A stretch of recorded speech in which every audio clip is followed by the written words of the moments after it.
செய்திகள் தொடர்கின்றன. ஜப்பானில் ஏற்பட்ட சுனாமி மற்றும் அணுக்கதிர்வீச்சு காரணமாக வெளியேற்றப்பட்ட 3 லட்சத்திற்கும் மேற்பட்ட மக்கள் புத்தாண்டை அவர்கள் தங்கியுள்ள தற்காலிக முகாம்களில் கொண்டாடினர்.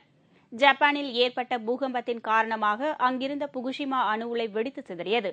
இதனால் அந்த சுற்றுவட்டார பகுதி முழுவதும் உள்ள தண்ணீர், காய்கறிகள், பால் உள்ளிட்ட உணவுப் பொருட்கள் கதிர்வீச்சால் பாதிக்கப்பட்டன.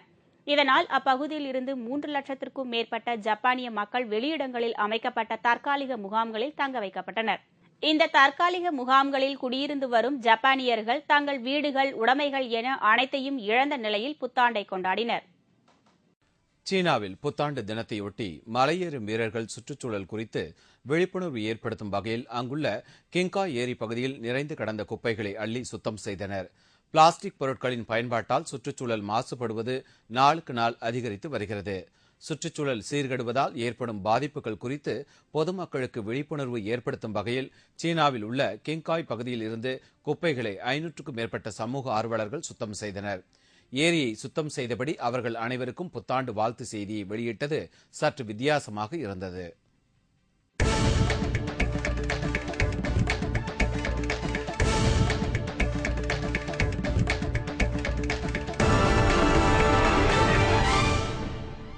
அமெரிக்காவில் நடைபெற்ற மோட்டார் சைக்கிளில் சென்று உயர குதிக்கும் பந்தயத்தில் அமெரிக்க வீரர் ஒருவர் 412 அடி உயரம் குதித்து சாதனை புரிந்துள்ளார். மோட்டார் சைக்கிளில் வேகமாக சென்று உயரத்தில் பறந்தபடி குதிப்பது தொடக்க காலத்தில் ஒரு பொழுதுபோக்கு நிகழ்ச்சியாக இருந்து வந்தது. ஆனால் தற்போது சாலையில் உயரமாக அமைக்கப்பட்ட தடை மீது மோட்டார் சைக்கிளை வேகமாக ஓட்டி சென்று வானத்தில் பறந்தபடி கீழே குதிப்பது ஒரு சாகச பந்தயமாக மாறியிருக்கிறது.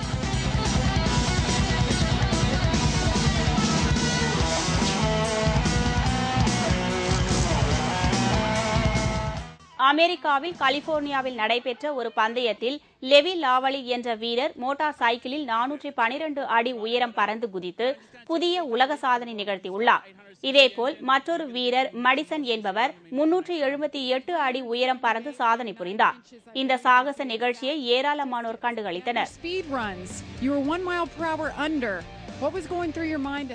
தங்கம் மற்றும் வெள்ளி விலை நிலவரம் வழங்குவோர் லலிதா ஜுவல்லரி, சென்னை, மதுரை.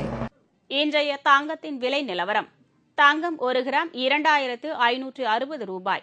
1 பவுன் ஆபரண தங்கம் 20,480 ரூபாய்.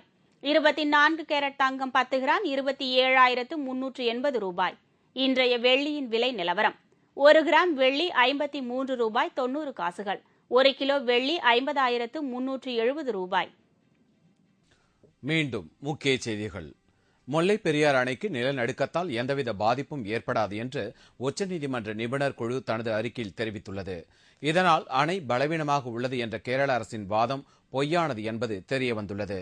5 மாநில தேர்தலுக்கு பிறகு மத்திய பட்ஜெட் தாக்கல் செய்யப்படும் என்று நிதியமைச்சர் பிரணாப் முகர்ஜி கூறியுள்ளார். பொங்கல் பண்டிகையொட்டி 1000க்கும் மேற்பட்ட சிறப்பு பேருந்துகளை இயக்க அரசு போக்குவரத்து கழகம் திட்டமிட்டுள்ளது. இருப்பினும் பேருந்து கட்டணம் அதிகரிக்கப்பட்டுள்ளதால் பெரும்பாலான மக்கள் பெரும் சிரமத்திற்குள்ளாகியுள்ளனர். முன்னாள் மத்திய அமைச்சர் ஆர் ராசாவின் உதவியாளர் சந்தோலியா மற்றும் பெகுரா ஆகியோரின் ஜாமீன் குறித்து பதிலளிக்குமாறு சிபிஐக்கு உச்சநீதிமன்றம் நோட்டீஸ் அனுப்பியுள்ளது. இத்துடன் செய்திகள் நிறைவடைந்தன.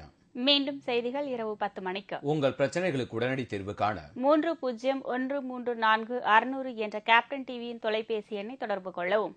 வணக்கம்.